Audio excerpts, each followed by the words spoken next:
live. All right. I have music going on in my head. You guys can just imagine it. Oh, welcome everybody. We are here, the flow from Ohm School Live. Hello, everyone. Hello. GP Walsh, thank you for being here with me. Yeah, I figured I'd come. Yeah. Nothing to say. Yeah. Let's have a little You chat. sent me such a nice little invitation. So all right, I'll come. Yeah. How can you refuse?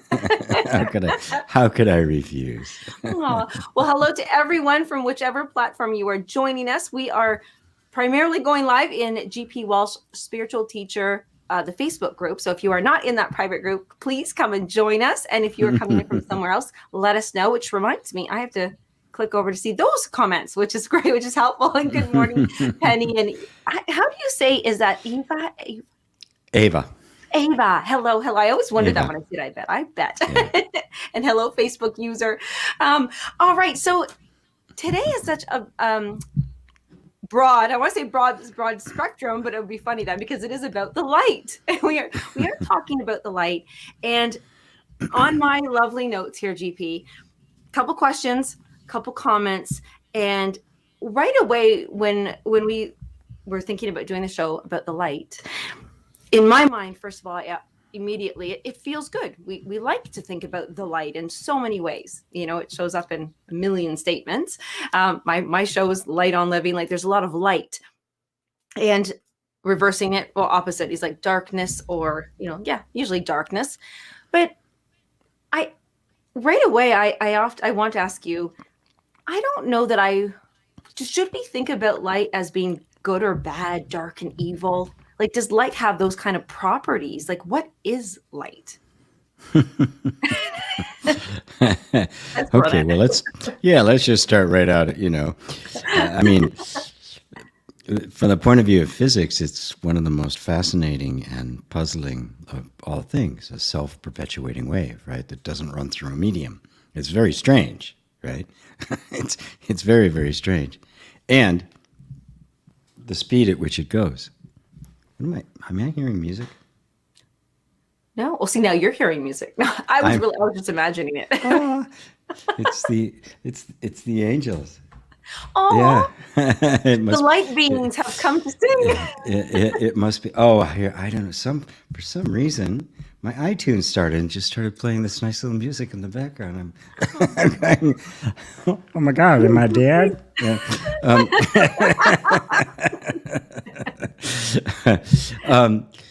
Light has been in the world of spirituality a metaphor right from the get-go, right? And the thing is that it has gotten associated with evil, bad, right? The dark, and then there's the light, the goodness. There's the angel and the devil, and all darkness is the absence of light, or the absence of the reflection of light, right? Because like right now between me and the camera, there's a ton of light, right? If there wasn't, you wouldn't be able to, but you can't see it, right? Thank God, because if you wouldn't see anything, right? The same thing if you look at the moon at night, you see the moon is there and it's dark all around it. No, it's not. There's as much light around the moon as there is on the moon, but we see it on the moon. We just don't see it around the moon. Space is literally filled with it. Right, it's everywhere. Right? So that sense of dark as being some kind of an entity is just a mistake, and of course it has horrible repercussions. It justifies things like racism and the like. White skin, light skin is better. Right, and I could tell you from just having a complexion that is not particularly clear, it ain't. I look at my granddaughter's Asian skin is pure. It's like, oh my God, it's just like, no, don't give me a break. Anyway, well, that actually, GP, that's actually a really great thing to show right there, that in the light, we see things in contrast. I think now you're getting me like wondering, do I see things in contrast? So are we saying sometimes that the light itself, when light exists, when we are in light, enlightened, we'll talk about it, but is it when it's in contrast to the light that we see it, and not that we're shining the light on things? No, it's just the different aspects of the light. Ah, okay. Simple as that. And there really is no such thing as darkness. Light permeates the entire universe. Right? But some places you see it, some places you don't, whether it's reflected or not. Right? So if there's some aspect of the light that I see, I have to see it in relationship to some other aspect of light in order for anything to be seen, or I have to see it against the background of pure light, which appears to be the absence of light, in order for the object to be seen. Right? If there's nothing but this white light, doesn't matter how many objects are there, I cannot see them. Right. There has to be contrast, or there is no form. There's no life. There's nothing of what we refer to as the sense of existence or manifest existence. But it's gotten different meanings associated with it that don't belong to it, right? Yes.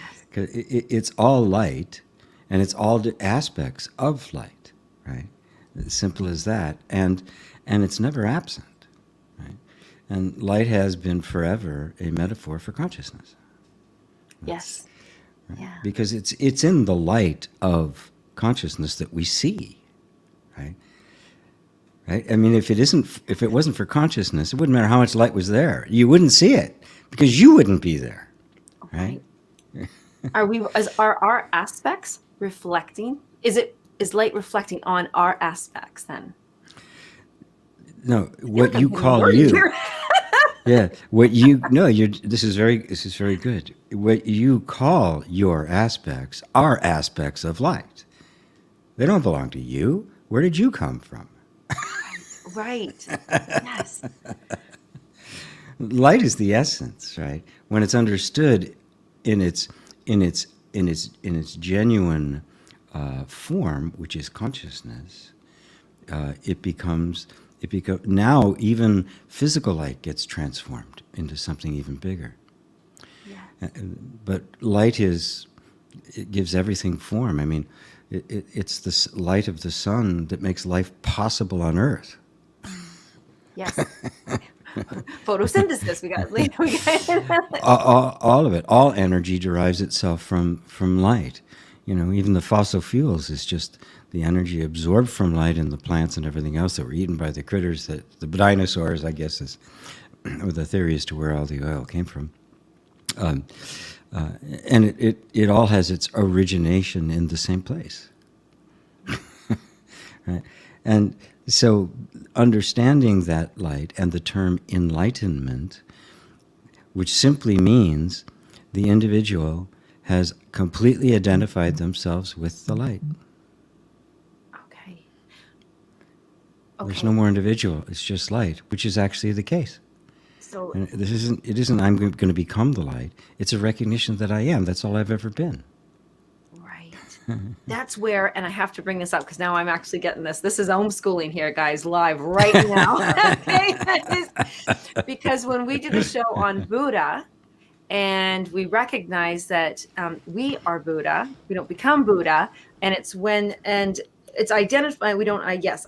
We recognize that we are the light. We are not trying to find it, become it, change it. We are identifying as the light, which is consciousness. So when we are identifying with consciousness, then that enlightenment.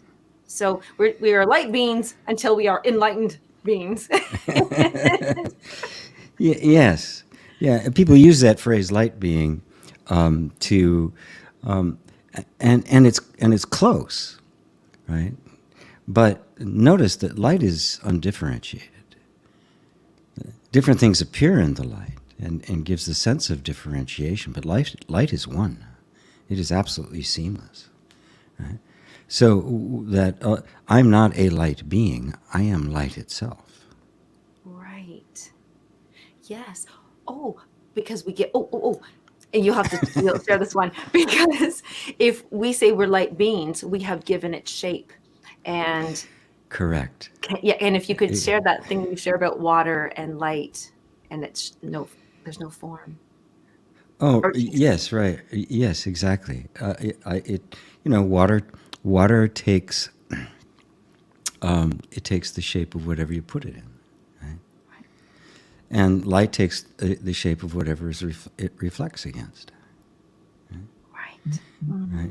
But the light is still there. Some absorbed, some reflected. That's what we can see, right? And our entire childhood is nothing but conforming ourselves to the container of the environment of our immediate family, for to survive. And so we become that, right? And if you pour water into a beautiful Wedgwood crystal glass, right? It takes the shape of that, right? If you pour it into an old shoe, it becomes the old shoe, right? Right. So are you the shoe, or are you the water in the shoe? If I'm the shoe, I'm stuck. If I'm the water in the shoe, I'm not stuck. I can very easily go into something else.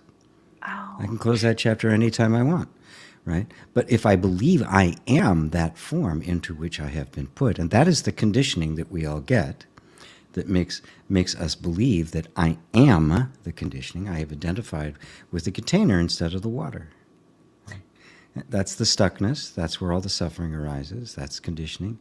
And coming to see yourself as the water, or see yourself as the light, is the spiritual journey out of conditioning into your true self, which is completely the unconditioned infinite being. The one being, not beings, right?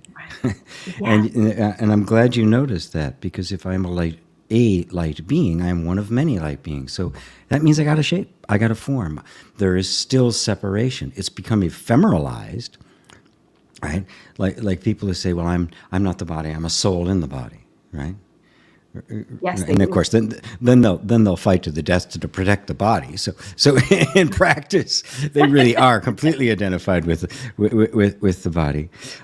But then the idea is, I say, okay, great, take away the body. Then what does the soul look like? And there's just some kind of an ephemeral, basically a body I can stick my hand through, right? Right. Yes. There's still And maybe it can fly or something, shape. right? Wow. Yeah, Yes. I have still conformed myself. It's a much more subtle level, but I have still conformed myself to a form. And the moment I do that, I have drawn a line around me. I have kind of stepped out of the ocean and become a puddle somewhere on the street. Yes. Oh. I think everybody should wake up every morning and say, do I believe I'm the shoe today, or the water in the So just a question, because if we were doing our radio show, we would take a few callers. And Tammy, where is it? Okay, Tammy, because this is something everybody's asking, because you just talked about the body itself. And then when we think, okay, well, I'm not the body, then I'm the soul, but then we still imagine an invisible body that we can stick our hands through. And so, Tammy, when you ask this question, what do you see? It's when I think she's asking about features, like our features. How do we I think you're asking this, like, what do we see when No, it's our she's asking about her. Look further. She's asking about her future. Oh, future? Oh, see, it made sense to me Yeah. with features. Sorry, Tammy. She's hoping we do a reading. She's probably from one of the other channels, and that's not really what we do here. Okay. Yeah, I don't try to predict the future. Even when I know it, I don't say it. Which is probably good. Yes. Well, because it gets people. I want people to look to themselves for the answer. When we look to the future, or look to somebody who's going to do a reading, we have given away our power, and it's a reflection of just how fearful we are, and how hopeful that something out there at some point is going to bring me relief. And of course, there's nothing. It's perfectly natural. That's just the human condition. When we're suffering, we want to be out of suffering.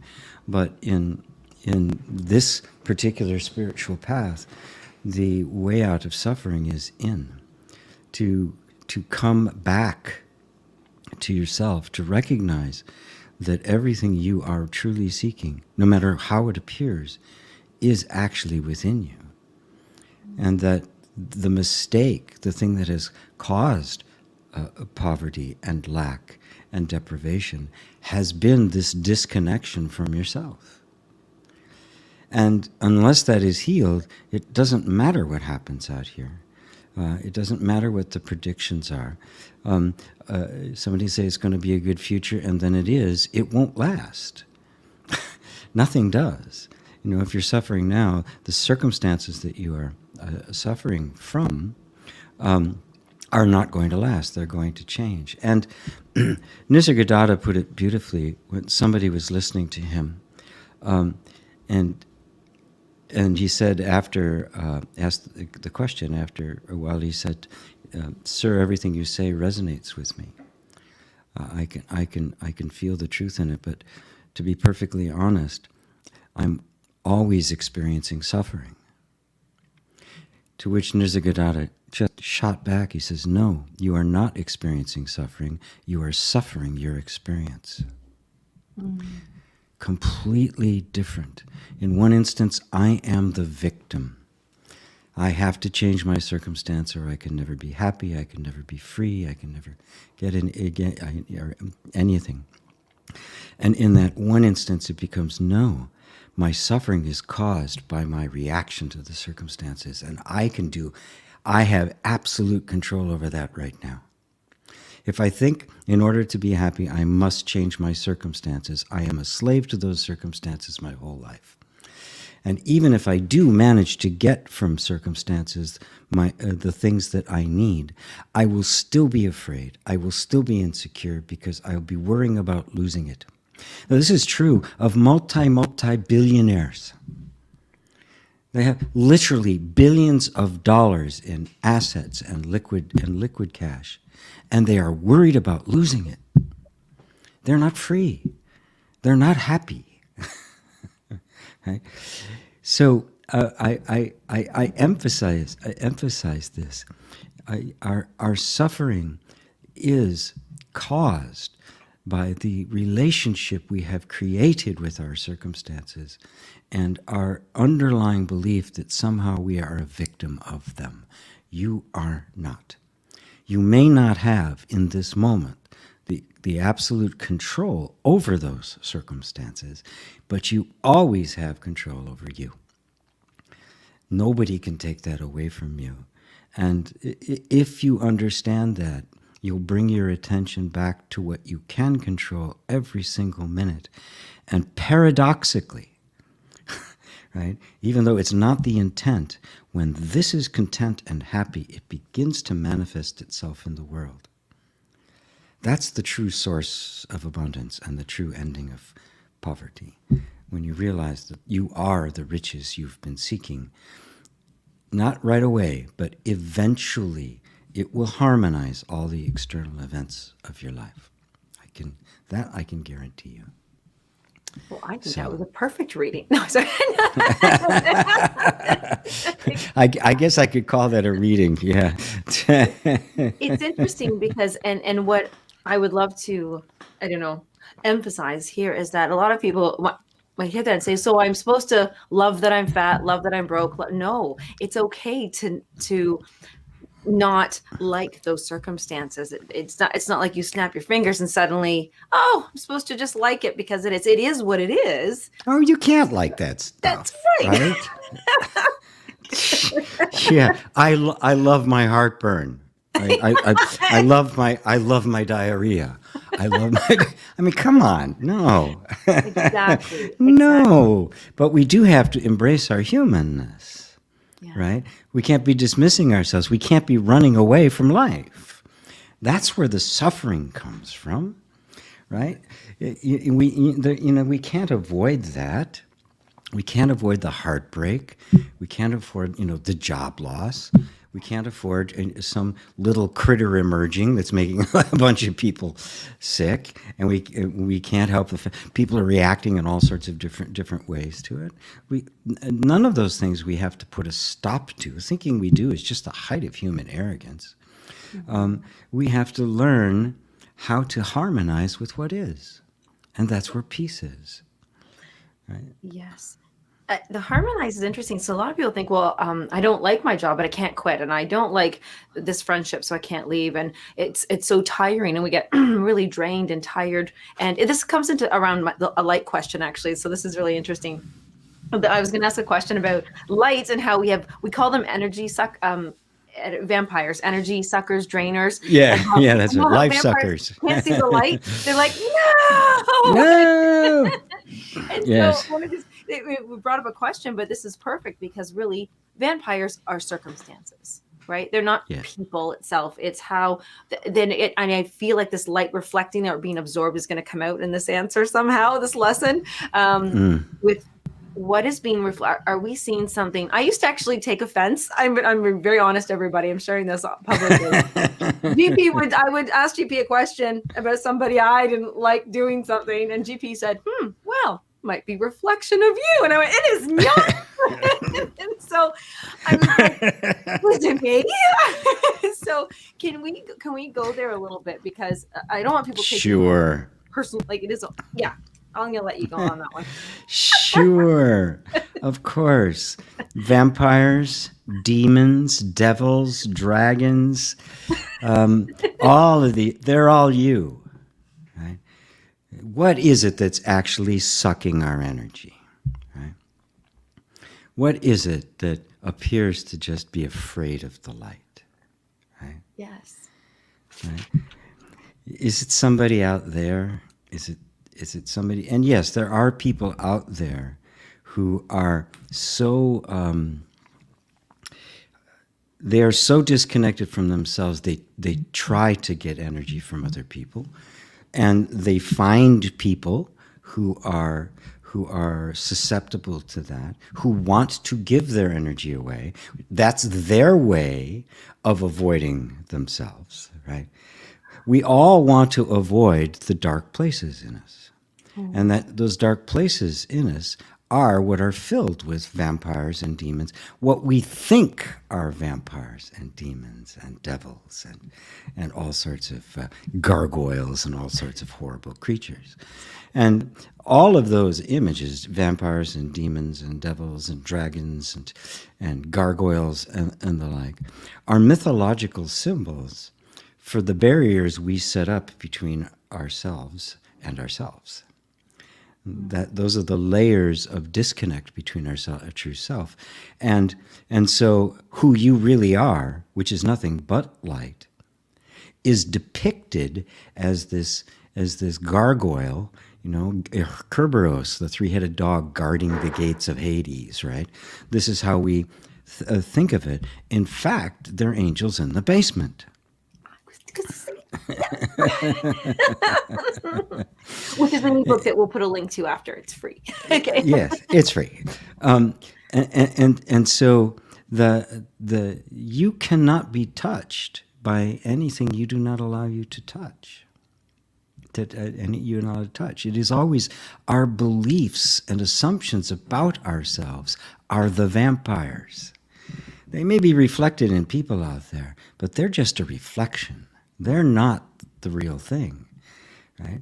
If there's no, nothing can stick to you if there's nothing for it to stick to. Right? There has to be something for it to connect up to. So now I'm not. People go, "Oh my God, there's vampires inside me. There's vampires inside me." Yeah, please. It's not. People do it's not, think they're possessed. Yeah, they do. They think that person's possessed or they're possessed Well, or something. Yeah. Mm-hmm. Well, in a sense, we are. We have become so identified with a certain part of us, and so disidentified with other parts of us, even though they're us. Right? It's just kind of our disconnected, our just I'm grasping at the word, our fragmented soul. Right? And so parts of us are believed to be these entities fighting against us. It's all you inside of you. And all of these entities represent the disowned part of you.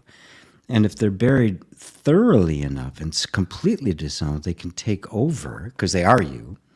And we'll feel like, well, everybody experiences it. It might be an extreme case of of like it requires an exorcism or the like, or a multiple personality where one takes over and the other one completely forgets about the other. But we all have the experience of doing something you know you shouldn't do it, and there you are doing it, and there's this other part going, you know, you shouldn't be doing this, and the other part's going, yeah, well, fuck off. Yes. And we've all had this going, and what the hell's going on, right? And I mean, it's funny. All addictions operate that way. There's not a single person with addiction who says, gee, I love my addiction. While they're doing it, there's another part going, you know, you shouldn't be doing this, right? Yeah. But it feels like something takes over. And in a sense, it does. These are dispossessed aspects of yourself. And until they become owned and integrated into you, there will be inner conflict. There will be this fight going on. I mean, even St. Paul, right? Saintly Paul said, in utter confusion, the good that I would do, I do not, yet the evil I would not do, that I do. It's the human condition. Until we understand the true nature of identity, our true identity as consciousness or light, and the nature of conditioning and how we identified with conditioning, this will continue. Yeah, this is such a, it's funny, it's such a big subject. It's huge because to connect that, okay, so I'm always light, I am light, but then it can be absorbed, or it can reflect, or then I can be disconnected, and then there's this. So there's so much there. And I do want to just say, because this was a good one, a question around to this, about the disconnection. Because I am going to go into light therapy in a second. I have to ask that question. But from Bernadette, if you feel you are disconnected from emotional discord, how do we find the emotions that set us free? Could it be a safety mechanism to not hurting? And not to hurting. Yes, she's corrected herself there, not to not hurting. And I think when we think about this in the light conversation way that we're bringing this in, how can we how can we use light or recognize light or in that sense, light to not hurt? Well, let me draw just a subtle distinction between pain and suffering. Oh, right? Okay. Which is important. Pain is a natural mechanism in the body. You know, I stick my hand in a fire, I pull it out, right? When we get to things like emotional pain, I stick my hand in the fire, but for some reason I don't pull it out. Right? I get into a dissatisfying relationship, but I don't get out of it. And something underneath is holding you there, and then the mind makes up all sorts of reasons why you're there. Well, it's better. God is testing me. He's going to change. Right? I mean, the list is endless, but that's all on the surface. Down beneath, what's actually going on? It's a disconnect from feeling. It's that simple. You have disconnected yourself from the feelings, so your real feelings, the truthful feelings, are not being heard. They are being overridden by the false feelings, the manufactured feelings that are all a product of our conditioning from traumatic childhood. They got put into place because your true feelings were dangerous to be felt in that environment, and so they had to be suppressed. You had to assume a persona that would function within your family environment, right? Which meant different feelings, different thoughts, different behaviors, and the like. Most of which were not natural to you, but they were a requirement for survival. This is the essential schism that we all experience. And so the key is to get back in touch with those emotions. And this is where we come face to face with the demons, the dragons, the vampires, because they're guarding these. They're guarding access. I mean, one could ask, people have heard about guarding the gates of hell and Kerberos, the three-headed dog guard. Why would anything be guarding there? Who the hell wants to go there, right? You're probably What's there never that. What's like? Where's the what? It's like Ah, guarding the garbage dump. right. So good. It's like nobody's breaking in there, buddy. Because that's what it really symbolizes, the underworld, and hell became this bad place you never go, right?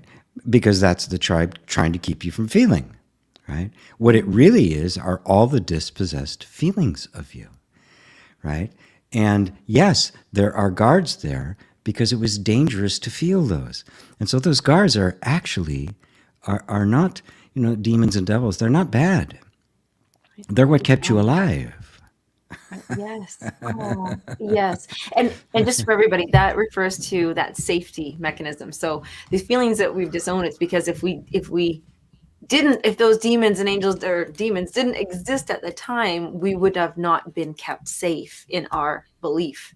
And yes, and that's, yeah, we're gonna have to get this book link up here, but Yes, this is how it works. This is how the sense of a separate self gets created. And I mean, I do talk about it in that series of 7 videos on inner reconciliation with some degree of depth. Not so deep that it's a whole course, but deep enough so that you can get the taste of it, and some exercises as to how to reconnect, yes. right?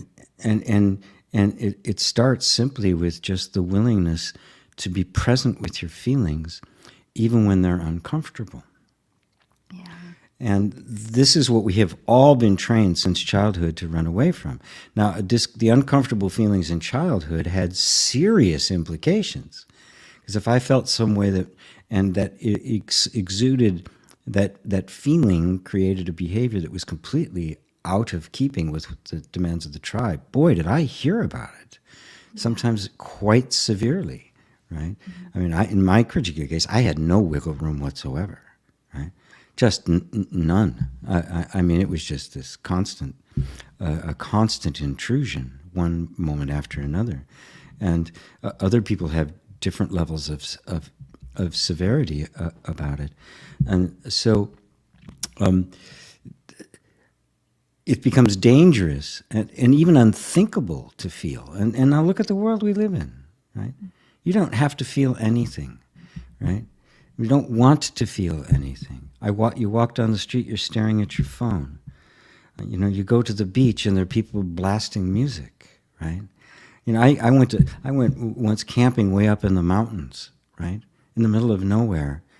It's like midnight, we're in the tent. It's like, chirping. I mean, it was just, and all of a sudden, I don't know, maybe 50 feet away, 25 yards away, somebody just arrives in their monster truck, right? The radio's blaring. I walked over and I asked them and they were just totally belligerent. Oh. So middle of the night, I pack up everything, get in my car to go somewhere else because I didn't go to the mountains to listen to AC/DC. Now that's a disturbance. Oh, that was a perfect share because GP, this is, oh my gosh. Okay, I love this. I see, this is our chance to see that GP's human too. I love that. So I love that. One of my favorite things is that, and I must hear it in my head a million times. Every day I hear it for sure. I go, don't swim with sharks. Don't swim with sharks. Don't camp with monster trucks. Don't. So just because, yes, we may not like the circumstances, and it's not that we're saying stay and just be the enlightened one. Sometimes we got to pack up in the middle of the night and go. And Yep. it was so interesting. You answered one of my questions that I was going to ask earlier, but it came around because when you said about the difference between pain and suffering. And one, I just kind of wrote down that pain is more like a physical, we know what to do, remove ourselves from that or try to. And suffering is more emotional because one of my questions was sometimes we can see the light, let's call it, like I can see where I want to go and I need to go to feel that peace and end the suffering, but I won't go because they're not coming though, but they're not going. And this is my family. This is my tribe. I got to stay back, or they don't want me to go. They don't want me to be that because they want me to drink with them. They want me to do, stay in this crummy job or this country or this whatever. And it's that my question was, what do we do when which you answered. But it was like when we see the light or someone else sees light, but we don't want them to go and they don't want us to go. And that's suffering. That's suffering. Yes, it is. And look, that's common spiritual experience, right? This is nothing, that you're not flawed when you come face to face with the fact that in order to step into who you are, you have to let go of who you thought you were, right? Yes. And suffering isn't really even emotional. It is psychological. It is a position we take against our feelings. There's nothing wrong with feelings, right? I don't care even what they are. Anger, fear, they're very natural. They're supposed to be there, right? It's when we resist them or we get overly attached to them, right, that it gets out of proportion, right? And so the resistance to my own feeling, which is a result of that early conditioning and the suffering that resulted, the pain that resulted, I should put it this way, the pain that resulted from me having the feelings and expressing those feelings, right? Yeah. It needed to be avoided. And so I set up, because I can't deny the authority and the absolute power of the tribe. I can't question what they do. The shift has to come inside of me. I have to disown myself. Therefore, I have to make my feelings wrong. If I make my feelings wrong, I will consistently avoid feeling them, right? And that false belief, that false assumption is the cause of suffering. Because now I'm not feeling what a human being feels. Right. And now I'm categorizing, this is a good feeling, this is a bad feeling, this is a positive feeling, this is a negative feeling, this one I should have, this one I shouldn't have. This is morality, this is sin and virtue, right? All of it forms in that space, and it all forms around the disowning of yourself. And again, to bring it back to the main theme, the discovery of yourself is enlightenment. Yeah. It's not some mystical state. Yes. Right. It's not the heavens part, and it's all rainbows and unicorns and. But unicorns and rainbows are there. Oh well, of course, right, and angels and fairies, yes. But you'll be there too, so you'll get to see them. Yeah, that's a beautiful thing to know, that to be reminded. Sorry, yes, to really, and even if it's mentally right now, just an idea. It's an idea that you're light. It's, oh, I've heard this for the first time, and it feels nice. It feels good. We're going to say some hellos, and I don't want to forget David and Elaine this time either, because and I'll do a little housekeeping. But it's a super question that came through about connecting the body and our lightness in healing. We have light therapy. We use infrared light, different, things we go to. I want to call them healing spas and salons and things like that to which I love, by the way. Yes, they are so pleasurable. Anytime. And there's another thing. So is pleasure and that kind of thing relief. So we go there usually cut out of pain, like I'm suffering or I got physical pain, I need some light therapy. They say we'll heal your skin, we will remove the fibromyalgia, like all kinds of things, cancer, just fat loss. I mean, we go for light for everything.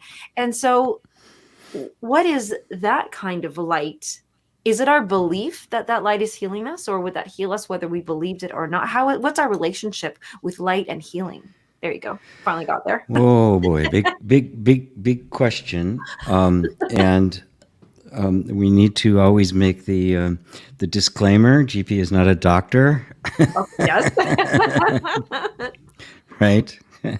So everything I say is coming from my personal opinion and experience. Nothing should be taken as medical advice. Consult your professional. All the words that lawyers tell you put in there. You all know what they are. They all apply. Okay, that said, my experience is let me give you first, let's go for the juggler first. The essence of all of it is whatever you believe creates your experience. If I believe it works, it works. Not because it itself has any inherent power, but because you do and you project it onto that. This is what Buddha meant when he said that nothing has a self. There are no self in persons, no self in things, and no self in teachings. He didn't mean that there was no self. It wasn't nihilistic. He meant that the object of your senses that you are attributing power to doesn't have any. It's all you. It's all a projection of the mind. And those are literally the words he used. It is a projection of the mind. Therefore, your power, because you have become disconnected and disowned yourself, you believe that that power is out there. And therefore you experience it as if it was out there. And so I believe in this thing. I take it, I go through the process, I get well. I say, it healed me. Right? Yes. There's a story that was printed a long time ago, 100 plus years ago, and it was printed in, it's either the Lancet or the New England Journal of Medicine, which are the two premier journals. I mean, that's where the official papers get published, right? If it's published there, it's regarded as this is legitimate science. So this was like a very long time ago, and this doctor just recounted the experience he had. A man who was very sick, and was at death's door. And he had no idea. It was mysterious. He could not figure out what the problem was. And the man asked him, and he says, I cannot figure out what the problem is. They said, there's nothing I can do unless I know what it is. Well, later, the man overheard him. He was talking to a nurse outside, and the nurse asked him, right? And he said to her, moribundum, right? Which is simply the Latin word for death, right? You know, it was over. There was nothing he could do. Well, the next day he comes in to see the man, and the man is up. He's dressed. He's well. And he says, doctor, thank you, thank you, thank you, thank you.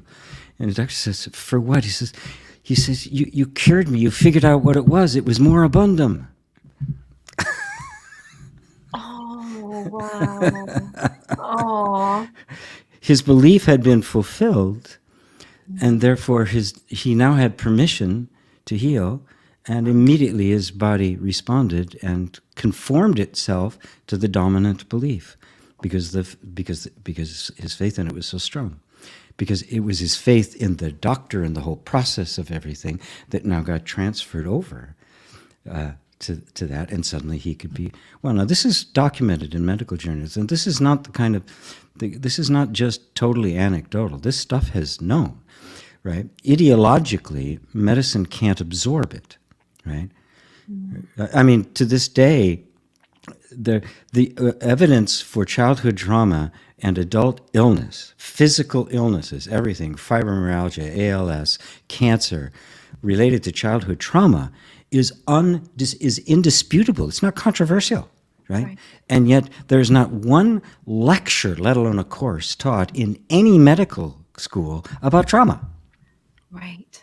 Yes. It is completely oriented towards the physiology, this split between mind and body, which you can't split. They're not two.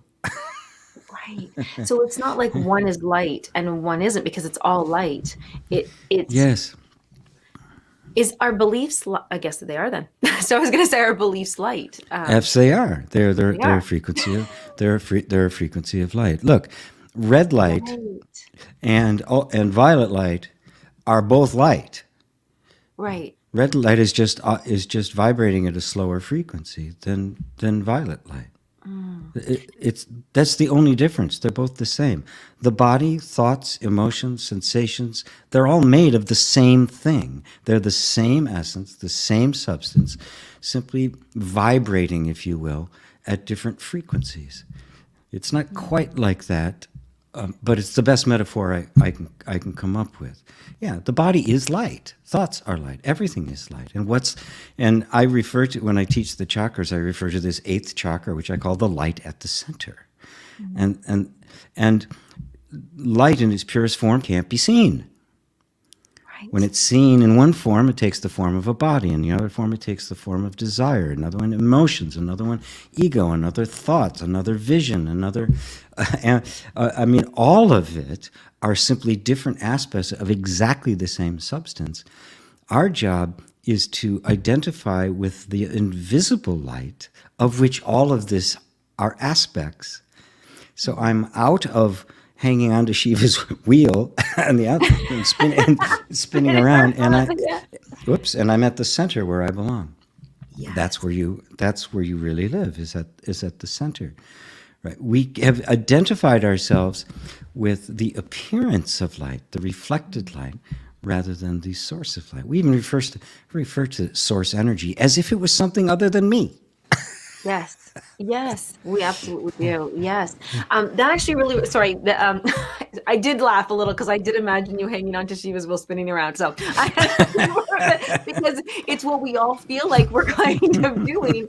And that really, I love that part. That really wrapped that up, helped me to, if we think about the chakras, they are each aspects of like our beliefs, our aspects, our all those things you just said. And I'd have to go back in the replay because I love it. They gave form to light. We imagined the form around this part of the light, like in a kaleidoscope almost, like making little forms, and it is all one. And it's like it's being trying to drill it into our minds that don't stop separating it. We have to just like, you are one, we are one. And so I won't go into it on this show, but maybe we'll do a show on the whole vibration thing. But it does give me an opportunity to, I do want to invite people because GP, you are partnering with some two other wonderful, beautiful spiritual teachers, Kevin and Stephen. And we have a free event to invite everybody to. And I want to make sure I get this in because they have a school and it's called Raising Our Vibration. And that kind of just fit there nicely. But if we'd love to have you there. And it's I have to remember, I know it's Awaken. I'm trying to think, think of the my gosh. It's always gpwalsh.com/something. Yes. So everybody, it's this Saturday, the 24th. I know it's at my 3 p.m. Eastern, which is 12 p.m. Pacific. And it's going to be like a couple, like 3-4 hours. Like we've got, because we have everything from Qigong to meditation to more self-inquiry. GP's going to be doing that. Kevin's there, and Stephen, and I'm going to be hosting it. Can you imagine that? And so lots of free exercises. I want to call them exercises, but it'll be talking and yeah, because there'll be meditation, so that's exercise. But we do need you to let us know that you are coming. And so we ask you to go to gpwalsh.com/awaken and just register so that we know you're there, and you get the Zoom link and you can pop on. It's like in a few days. It's coming up so quickly. Yeah, we've got a bunch of people already coming. Yes, we do. And it's really good for us to know. So if you do that, we'd appreciate it. It's going to be broadcast here on YouTube, on my channel. So, we're trying to put it out to as many people as possible. We're not trying to make it a private event. We're not going to sell anything, right? And then hound you for days after, right? Right. Yeah. It really is just a gift, but it does help us to let us know about it. In terms of the replay, it'll obviously be on YouTube for perpetuity. If you do register, I will also have it up on my site, and it would make it easy for you. If you're a register, I can give you a link directly to it. Otherwise, you may have to just kind of sort through YouTube to find it, but it'll be there. It'll be there forever. Yes. Yeah. And what I like about this is it's so interesting when, as teachers, you guys show up, we do our thing, and it's a beautiful, I think it's really beautiful when we come together and weave it together. So it's, whether you want to call it a rainbow of light all there together, or the tapestry, or all those beautiful words, but I really like the energy that all of us bring together, and I just know that so many people are going to feel such, it's just a different modalities, different ways of doing this. So we want to say hello to everybody, and that was one of our biggest invitations, because we'd love to see you there, but also making it really easy. If you're not part of GP Walsh Spiritual Teacher, the Facebook private group, please come on over. And after that, the next step, of course, is to go to gpwalsh.com and get onto the light letter. That way you'll know when we're doing these, when we're doing everything, and then all this, like, you'll just know so much. I think that's actually the best way, is to get on the list, and then you can ask us all kinds of questions between the group and being on the list, because there's a patron program and there's there's just so much available. And so everybody's saying thank you right now for being here. And Creative Revolution. So Suzanne was able to get here, and Penny and Bernadette and Donna and David and Elaine. We said Faith, and then Tammy's been fun, and Jay, Stacy. Just good morning to everybody, and hello, and Robbie's there. We got some people, and GP with the light. With closing off the light, that sounds terrible. How dare I? Good luck. Yeah. The light is such. We don't need to call more light in, then do we? Or do we? Because that's a big one. People always say, I'm sending you love and light, or they I would like to call upon the light, or I'd like to use light as my protection. Yes. What is the best way to use light then, if we are light? It's kind of like this. I need more light. I really need more light. Open your eyes. Right. You don't need more of the infinite. Right? Yeah. What we do need to do is to begin to remove from our minds all the beliefs and assumptions that make us believe that somehow our infinite being has become constricted. It hasn't. It is all belief. You have not been forced into a shape and now have to find some way to get out of it. You have been forced into the belief that you are a shape. You never were forced into that shape. This is the difference between your being and conditioning. You know, even light is affected by what it passes through. If it passes through water, or it passes through a translucent, or it passes through a filter that only puts one color out, the light remains the light. Yes. Yet it too is experienced through whatever the particular conditioning that it has experienced. Right? The thing with the human being is that we identify with the conditioning, which is simply a circumstance we happen to be passing through in the moment, and we take it to be a permanent condition, and now I think I am that. But the I is always the light. The I is always that which is beyond what can be seen or known. It is always beyond everything. You know, the water may hang out in the shoe for a very long time, but it is still the water. Right? It's never going to be the shoe. Yes. I love that. I'm going to love that. That really changed a lot too. That, light is also affected by what it is filtered through, and which is just a condition. That is so beautiful. That I think that gives a lot of people a lot of like now we need to reflect almost and go, okay, because I think some shifting is done in the nervous system, perhaps for some people here, me included. Yes. And as we know, it does take time when we feel something, when we've been revealed, when we've taken off, when we've opened up our eyes or taken off the sleeping mask. And the spiritual journey is not the gaining of knowledge. This is this stuff you have to chew and swallow, right? Because it is completely the opposite of everything you've been taught. You may even have to struggle over it a bit, right? Remember, people dedicate their lives to this, right? Yes. And traditionally, this was taught in monasteries, right? You literally dedicated your life to it, right? Yes. This wasn't something that you went to a weekend retreat, right? You can have an experience on a weekend retreat, but you cannot wake up on a weekend retreat, right? Unless you're so primed that fruit is just ready to drop from the tree, and then it just takes a little from the teacher, right? But for the most part, we need to puzzle over these things, right? Mm-hmm. We need to go, if what he's saying is true, and you don't have to believe me, but if what he's saying is true, this is the answer to everything. This is the answer to all suffering. This is the cause of all the shit I'm going through. Yes. Right? This is worth looking at, right?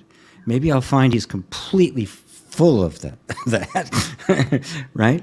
But the only way you're going to find out that I'm wrong is that you find out what's right. So as far as I'm concerned, go ahead. It's worth it. It is worth it. And worth it. A quick note, GP, it really is worth becoming a patron because we are actually going to go pop on over. You are good. You are so good. I have to grab GP now. I have to say goodbye to everybody here and thank him because we are going to go over and do, GP is going to spend some time with the patron group. Now, I must say it's $15 a month. That's it. You get so much organized content, extra one of these lives and everything where you actually do get. So right now we're doing the show. So the Flow Live, it's our show. And we're so happy to have you interact with us. But in those VIP groups, we do get quite a bit more interaction and you can get some more answers and questions and ask all those things. So we'll bump off and say goodbye. We'll come back next Tuesday, same time, 12 p.m. Eastern. And we're here for you, whatever you guys need. Thank you so much, GP. Thanks, everybody. And I'll see the patrons in just a moment. Okay, we'll see you there. Okay, bye. Bye.